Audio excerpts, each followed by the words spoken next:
Well, hello, folks, and welcome back to the channel. Today, I am making an episode in remembrance of Dolly Parton, who passed away earlier today at the age of 80.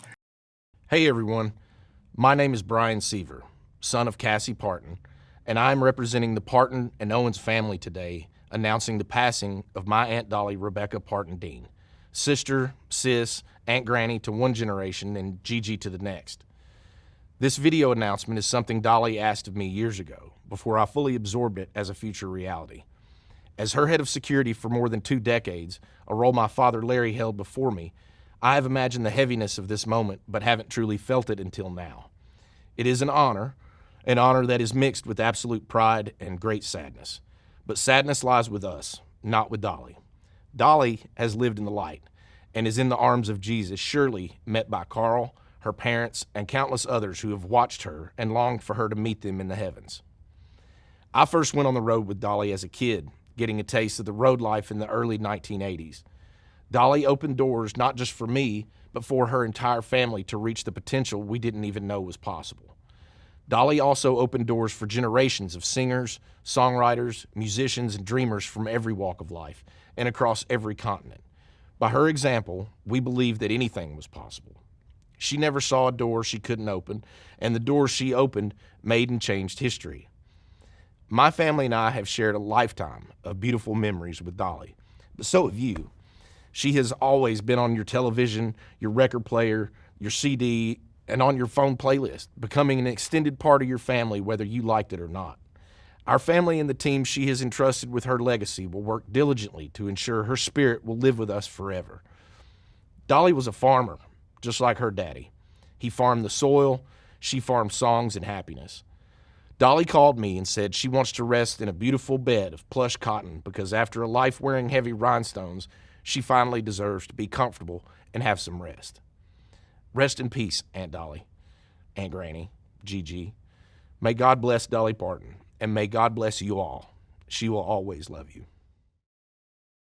Now, you might not believe this, but I am something of a Dolly Parton fan. I never saw her perform live, but I did collect a number of her albums over the years, and I enjoyed her songwriting abilities. She was really a sharp songwriter. Probably her most famous song is I Will Always Love You. So Dolly was into music her entire life. I'm going to leave most of her biography to others. Started performing very young. There's video out there of her at age 14 performing. She made her way onto the Porter Wagoner show, and they made a number of albums together.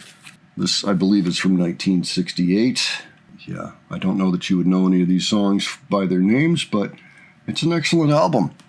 There's a lot of video online if you're curious about her being on the Porter Wagoner show. This was a Pickwick collection from a few years later. Mule Skinner Blues is great on this. And Divorce, songs like that. Remember, this is 1970s that this stuff is being made. Here we have a Best of Dolly Parton, which comes from 1975, and it's got Jolene on it. It's got her version of I Will Always Love You. She also had songs like My Tennessee Mountain Home, Coat of Many Colors, which Emmylou Harris did a great version of. So that's early. That's before she really hit her stride. Then I think the disco era came with this one. This is Here I Come Again. Here You Come Again. That was Here You Come Again. That was a big hit in the mid to late 70s. 1977. Yeah, okay. Heartbreaker from 1978. I have Dolly. I think this is 1979. She did a version of Help and another one of Great Balls of Fire on this one. I'll be honest, Dolly's albums were not always the best only because the record label got really involved in them getting put together, and I think to their detriment a bit. They aren't really a proper measure of her talent and abilities, but nonetheless, they are fun to listen to. This one's from 1980, and of course, 9 to 5. This is where she really popped into the mainstream. I mean, she was already a big country star, but I think this was her crossover hit. This is from the movie and came out in 1980. Of course, 9 to 5 was the huge hit on this one. And then I've got The Great Pretender, which I think is 1984. Has, Save the Last Dance for Me on it. Some really nice stuff on this. I mean, all of these albums are just great to put on and listen to. They're a lot of fun. Now, you get into the 80s, and now I've got CDs. So we've got White Limousine from 1989. This one's okay. It had a big crossover hit in Why'd You Come In Here Looking Like That, produced by Ricky Skaggs. Slow Dancing with the Moon from 1993. I actually bought this on release. I bought this at the same time Willie Nelson had also put out an album around then called it, I think, Across the Borderline. Little Sparrow. This is very bluegrass sounding, and it's a wonderful record. This came out in 2001. In fact, I thought I was having a problem with this disc, and I went out and got another one. So I've got 2 copies of that one. I really enjoy that record a lot. Halos and Horses has her version of Stairway to Heaven, among other things, If, she did on here. This is another great listen. And then I've got Ultimate Dolly Parton and the Gospel Collection. A lot of things that people have heard before. Jolene keeps showing up. Jolene is probably her other big hit that crossed over. Just as a reminder, she also was the singer on Islands in the Stream in 1982. Kenny Rogers was recording an album and got stuck with that song. I mean, in terms of he couldn't figure out what to do with it to bring it to its full potential. That was a Bee Gees written song, by the way. I think they just gave it to him. Dolly, I think she may have just been visiting, walked into the session like, oh, well, I can turn that into a duet for you. And then it became like one of their biggest songs. Forget about Together, but that became a massive hit. So Dolly had that kind of a touch. She was also a songwriter and wrote hundreds of amazing songs over the course of life. She also had an amazing attitude just towards people, humanity. She felt that it was always best to just treat everybody with respect and not get too hung up on the little things in life. She was a role model in that way, I think. A lot of people could learn from Dolly Parton. But I just thought it would be great to kind of go through the record collection, which admittedly, I should have more of the early stuff in here. I know of it. She put out a lot of records in her lifetime. She is worth your time if you've ever wondered. I think that's the real point of this video. Just to let you know that she is worth a deep dive. She has got some truly amazing work in her catalog. I mean, I would start with the song Jolene, if nothing else, and perhaps also her version of I Will Always Love You. These are songs she wrote all by herself, no co-writers, because that's the time period when you could do that. She gave away a ton of money. She helped in ways that a lot of people did not know. In fact, here, let me go through. She had something called the Dollywood Foundation. She had a literacy program for children.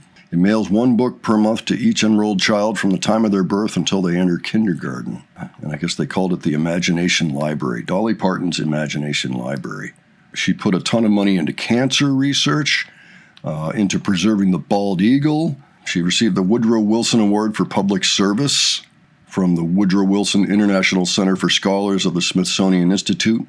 In response to the 2016 Great Smoky Mountain wildfires, she participated in a telethon to raise money for the victims. And then she turned around and created her own telethon, and that raised about $9 million.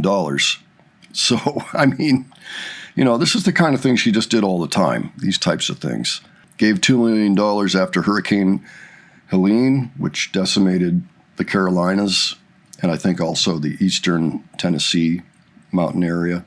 She donated $1 million towards research of COVID. Let me see what else. And she won so many music awards that I can't possibly mention them all. 25 gold records or platinum records or multi-platinum records. She had 26 songs reach #1 on the Billboard country charts. She had 42 career top 10 country albums. That's 42 top 10 country albums. 42 albums. Okay. As of 2012, she had written more than 3,000 songs and sold more than 100 million records, making her one of the best-selling female artists ever. She earned 11 Grammy Awards, good gravy. I mean, it just goes on and on and on, all of her honors. So she does deserve the hype. And I would strongly urge you to go ahead and check out her music, especially early on, especially the songs that others went on to cover. But Dolly herself, I mean, she had a beautiful voice. She could play guitar. She's been recognized by the Nashville Songwriters Hall of Fame, East Tennessee Hall of Fame, Country Music Hall of Fame, Songwriters Hall of Fame, the Grammy Hall of Fame, the Music City Walk of Fame, Gospel Music Hall of Fame. First album came out in 1967. It was Hello, I'm Dolly. Okay, I believe that Jolene came along in 1974. That was already something like her 10th album or 12th album or something. Just amazing. I had a few here, but honestly, it just scratches the surface. There are so many others. Her last album was Rockstar, which came out a few years ago. It was a 4-record set with a lot of guests on it. And I remember that coming out, and I think we may have even looked at one of those songs on the channel, or we thought about it strongly, one or the other. But she did so many amazing songs on that one that we all know and love, coming out of the rock era, or the pop era, really, from the 80s. Purple Rain, Every Breath You Take, Open Arms, Magic Man, I Can't Get No Satisfaction, Heart of Glass, Don't Let the Sun Go Down on Me, Stairway to Heaven, We Are the Champions, We Will Rock You, You're No Good, Let It Be, Free Bird, you get the idea. So she was adventurous too. There's really nothing more that I can say. I'm actually shocked that this day has come. I mean, it's an inevitability, sure, but I didn't really expect it to happen this soon, although I did notice that her longtime husband passed away last year, Carl. I mean, they were married for almost 60 years. Anyway, I wanted to just give my props to Dolly Parton. She's worth your time. She's worth looking into. Definitely a historic figure. Now, she had her ups and her downs, and a record label often pressured her to do things that maybe weren't always in her best artistic interest. So keep that in mind. I think that was mostly the 80s where that happened, maybe the early 90s. That era, maybe take with a grain of salt. So if the first thing you listen to doesn't quite do it for you, try listening to something else and something earlier. Maybe early 70s is a good place to start. All right. Well, if you enjoyed this video, folks, please give it a like. And if you enjoyed the presentation, please subscribe. Thanks so much for joining me today. I'll catch you on the next one. Take care, folks.